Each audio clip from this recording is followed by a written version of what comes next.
নমস্কার, আপনারা দেখছেন ইন্ডিয়া 365 ডেজ নিউজ, সত্যের সাথে সাধারণের পাশে।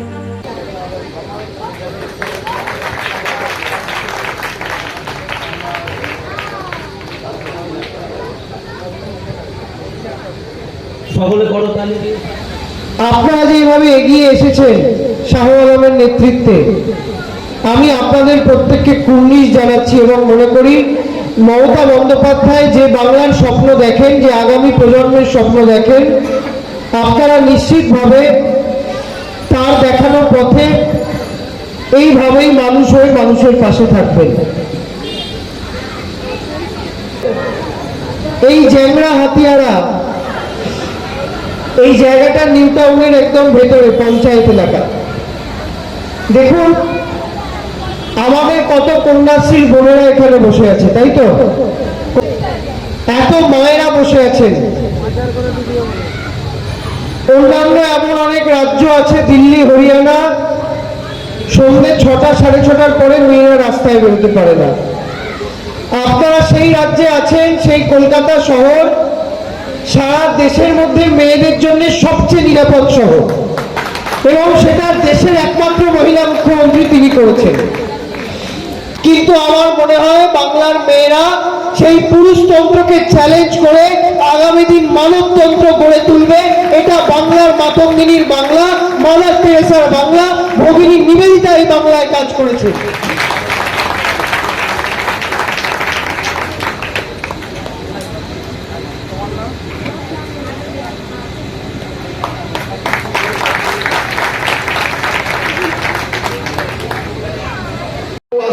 কৌশিকদা আসো, কৌশিকদা আসো, হাসান ভাই হাসান ভাই, সুনীলদা আসো, আমাদের মিলনদা আসো, মিলনদা। আচ্ছা, আমাদের ছাত্রনেতা অনাদি, মাসুম, সবুজ, পল্টা, আকাশ।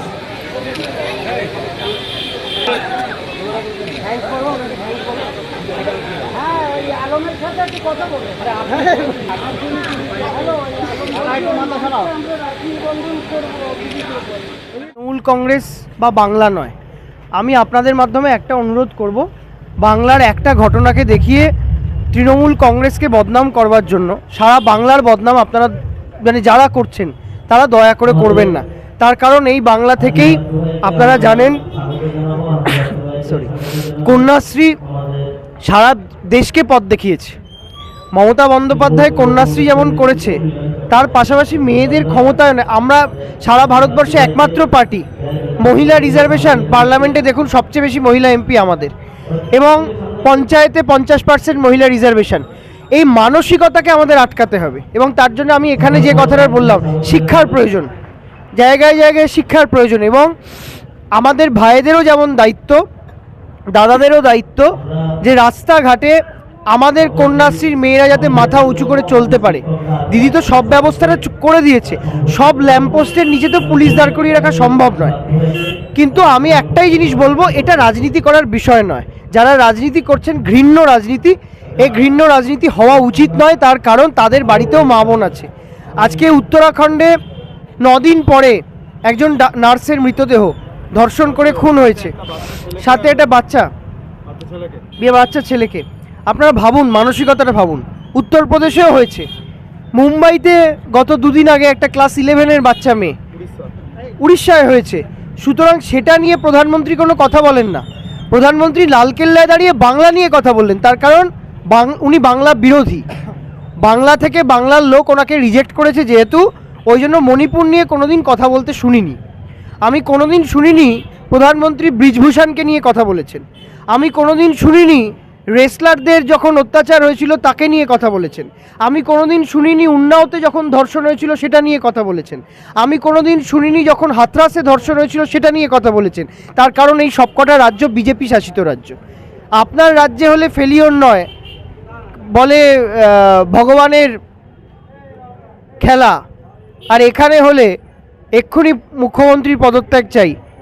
সুতরাং আমি আপনাদের বলবো যে সিপিএম, যেহেতু বিজেপির লোক নেই, সিপিএমের থেকে লোক নিয়ে, আর বিজেপির গুন্ডা বাহিনী কিছু দেখেছেন তো যারা অ্যারেস্ট হয়েছে, কালকে থেকে তো বাজারে চালানোর চেষ্টা করেছিল যে এরা সব তৃণমূলের লোক। আজকে পতাকাগুলো তো সব ডিওয়াইএফআই এর। মীনাক্ষী মুখার্জি ওখানে বসে বসে ওই হামলার নেতৃত্ব দিয়েছেন। লালবাজার ডাক করেছে শুধু নয়, কোনো কোনো মিডিয়া খবরটা সেন্সার করছে, সিবিআইও ডেকেছে। আপনারা খবর পাবেন নিশ্চয়ই, সিবিআইও ডেকেছে।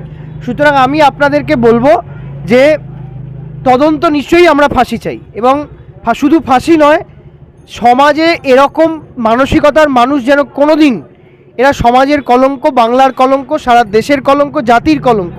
আমরা কোনো ধর্ষকদের আশ্রয় প্রশ্রয় দিই না, কিন্তু একটা জিনিস মাথায় রাখতে হবে, একটা ঘটনাকে দেখিয়ে দয়া করে সারা বাংলা মায়ের আঁচলটা ধরে আপনারা টানবেন না। অধিকারীকে জিজ্ঞেস করুন ওনার নিজের ব্যক্তিগত নিরাপত্তা রক্ষী তিনি কি করে কেন মারা গেছিলেন সেটা নিয়ে সিবিআই তদন্ত হবে কিনা। আমরা এসব পোল খুলতে চাই না, ওনার ব্যক্তিগত সিকিউরিটি কেন, কোথায়, কিভাবে মারা গেছিলেন, তার বউয়ের কি স্টেটমেন্ট আছে, কেন সেই তদন্ত আজ পর্যন্ত বন্ধ, কাদের মাথায় হাত দিয়ে উনি নিজে এই তদন্ত থেকে বাঁচতে চাইছেন, এগুলো জিজ্ঞেস করুন। শুভেন্দু অধিকারীকে বলুন মমতা ব্যানার্জির দিকে না তাকিয়ে ওনার বিজেপি স্টেটগুলোতে দেখতে, ত্রিপুরায় কি হয় দেখতে বলুন, আসামে কি হয় বলুন, মণিপুরে কি হয় বলুন, নর্থ ইস্টের স্টেটগুলোতে কি হয় বলুন। আপনাকে একটা কথা বলছি, আপনার কেন মনে হচ্ছে এই বদলিটা রুটিন বদলি নয়? আমি আপনাকে বলছি একটা কথা, অবশ্যই মমতা বন্দ্যোপাধ্যায়কে মিসগাইড করার নিশ্চয়ই যেন কেউ না করেন, সে তো শোভনদেব চট্টোপাধ্যায়ের বক্তব্য বলেছেন। আমি আপনাকে একটা কথা বলি, কলকাতার একটা ইম্পর্টেন্ট হাসপাতালে আপনি ডাক্তারি করবেন, সরকারের থেকে মাইনে নেবেন, আপনি সেই হাসপাতালের এমব্লেম ব্যবহার করে চারিদিকে কলার তুলে ঘুরে বেড়াবেন, আর সেই হাসপাতালে যখন রুগী ট্রিটমেন্টের জন্য যাবে আপনারা বলবেন আজকে আপনার ট্রিটমেন্টটা করবো না, আপনি ফিরে যান, তার কারণ ডাক্তারদের স্ট্রাইক চলছে। বাংলায় থেকে এই জিনিস হবে না। যদি আন্দোলন করতে হয় ভাই ইউপিতে গিয়ে করো, গুজরাটে গিয়ে করো, রাজস্থানে করো, হরিয়ানায় করো। আমি সব ডাক্তার খারাপ নয়, বিচার তো আমরাও চাইছি। একটা মৃত্যুর জন্যে আপনি 1000 পরিবারের চোখে জল ফেলাবেন? এটা জাস্টিস? 1700 বেড হাসপাতালটায় খালি রয়েছে, কেন? মানুষ ওই হাসপাতালে যেতে ভয় পাচ্ছে। তাহলে একটা মুমূর্ষ রোগী যখন নর্থ কলকাতা থেকে বেরোচ্ছে তার ফার্স্ট প্রেরোগেটিভ কি হয়? চিত্তরঞ্জন, না হলে আরজিকর, না হলে কলকাতা মেডিকেল কলেজ। সব জায়গায় গিয়ে দেখুন সিপিএমের যারা ডাক্তার সংগঠন, সেই সংগঠনের লোকজন তাদেরকে বসিয়ে রেখে সেখানে এগুলো চলছে। কেন হবে? তাহলে যে এমিনেন্ট ডাক্তারটা মুর্শিদাবাদ মেডিকেল কলেজে, আমার মুর্শিদাবাদ থেকে ডাক্তার এসে কলকাতায় করবে, আমার দরকার নেই কলকাতার ডাক্তার। সুতরাং এবং আমি এর পাশাপাশি এটাও বলবো আপনাদের, 10টা ডাক্তার করছে তার জন্য 1000 ডাক্তারের বদনাম হচ্ছে। এখনও আমি যখন এখানে দাঁড়িয়ে আছি তারপরেও অনেক মাল্টি সুপার স্পেশালিটি হাসপাতালে অনেক নার্সরা, স্বাস্থ্যকর্মীরা, ডাক্তাররা তারা কিন্তু পরিষেবা দিচ্ছেন। তাদেরকে আমরা তাদের পায়ে আমাদের প্রণাম শ্রদ্ধাঞ্জলি। সুতরাং আমি এটুকুই বলবো, 10টা লোকের জন্য কখনো কখনো পুরো ফেটার্নিটি কালিমালিপ্ত হয়। একটা ঘটনার জন্য যেমন সারা বাংলা কালিমালিপ্ত হতে পারে না, 10টা ডাক্তারের রাজনৈতিক উদ্দেশ্যের জন্য সব ডাক্তাররা খারাপ, এটাও হতে পারে না। কিন্তু আমি সেন্সিটিভ ডাক্তারদের বলবো যে সেন্সিটিভ ডাক্তাররা কলকাতার প্রাইভেট, এইখানে মুকুন্দপুরের কিছু ডাক্তার, যে ডাক্তাররা প্রাইভেটে ট্রিটমেন্ট করেন, আমি তাদেরকে বলছি তারা ফেসবুকে কিছু ভুলভাল জিনিস লিখছেন। সেই ভুলভাল জিনিসগুলো লিখে, আপনাদের তো একটা এমব্লেম আছে, আমি সেই ডাক্তারদের নাম বলতে চাই না, কিন্তু লোকে আপনাদের চেনে, আপনাদের বড় ডাক্তারবাবু মনে করে। আপনারা কেন ফেক নিউজ ছড়াবেন? আপনারা প্রাইভেটে চিকিৎসা করেন, খুব ভালো কথা, আপনারা বড় বড় ডাক্তার, আপনারা গ্রামে ডিউটি করেন না, কিন্তু গ্রামে যে ডাক্তারগুলো, সেই ডাক্তারদের কথাগুলো ভেবে দয়া করে গোটা ডাক্তার ফেটার্নিটিকে আপনারা কালিমালিপ্ত। হ্যাঁ, আমরা 4 দিন প্রথম থেকে, আমাদের সঙ্গে তো তুমিও যুক্ত আছো এক প্রকার।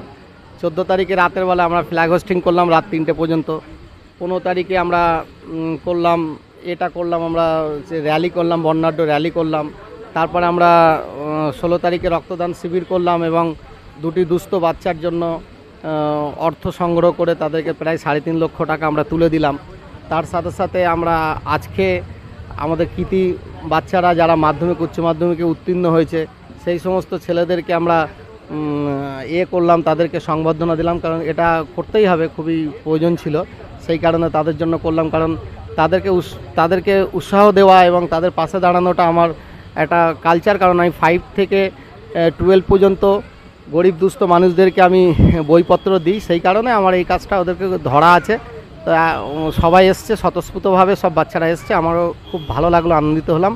এবং 4 দিনেরই অনুষ্ঠান, ঈশ্বর আমাদেরকে সহযোগিতা করেছে। তিনি তার আমাদের কাজকে ভালো লেগেছে বলে সমস্ত বৃষ্টি টিষ্টির মধ্যে দিয়ে আমরা ভালো করে সমস্ত কাজটা করতে পেরেছি, খুবই ভালো। আমি মূলত বেশি পছন্দ করি সমাজসেবী হিসাবে। আমি নেতা হিসাবে নিজেকে খুব একটা পছন্দ করি না, ঠিক আছে। আমি সমাজসেবিক হিসাবে করলে আমি সব শ্রেণীর মানুষের কাছে ভালোভাবে কাজ করতে পারবো, এটা আমি মনে করি। রাখি পূর্ণিমাতে আসবেন, আমার এখানে এত সুন্দর আমি রাখি পূর্ণিমা করি। আমি একজন মুসলিম ছেলে হয়ে আপনি অবাক হয়ে যাবেন। রবীন্দ্রনাথ ঠাকুর যখন বঙ্গভঙ্গ আন্দোলন যখন রোধ করেছিলেন, যখন ইংরেজরা এই লাশ সুড়সুড়ি দিয়েছিলেন, সেই সময় তিনি গঙ্গায় স্নান করে প্রতিজ্ঞা করেছিলেন এবং তিনি রাখি পরিয়েছিলেন, একজন মুসলিমকে রাখি পরিয়ে শান্তি ফিরিয়ে নিয়ে এসেছিলেন। এবং ইংরেজরা এই রবীন্দ্রনাথ ঠাকুরের এই উদ্যোগে, বিশ্বকবি রবীন্দ্রনাথ ঠাকুর এমনি তো হয়নি, এই উদ্যোগটা দেখেই ইংরেজরা বলল আর আমি এখানে থাকতে পারবো না, আর আমার থাকার এই দেশের, আর এখানে ভারতে রাজত্ব করতে পারবো না ভারতবর্ষে। রবীন্দ্রনাথের মতন একজন মানুষ, সে 2 ধর্মকে এক করে দিয়েছে, ঠিক আছে। তো রাখি একটা মৈত্র গঠন করে, এটার বিকল্প কিছু নেই, খুব সুন্দর হবে। মায়েদেরকে আমরা সম্মান আমাদেরকে জানাবে, আমরা মায়েদের আশীর্বাদ নেব, বোনেদের আশীর্বাদ নেব, বোনরা আমাদেরকে রাখি পরিয়ে আমাদেরকে ভালোবাসা জানাবে এবং এটাকে আমরা সাম্প্রদায়িক সম্প্রীতি বজায় রাখার জন্য রাখি পূর্ণিমা অলরেডি আমাদের করা হয়েছে। আমাদের নিউ টাউনে অনেক জায়গাতে হবে, আমাদের এখানে অনেক জায়গায় হবে, আপনারা দেখতে পাবেন।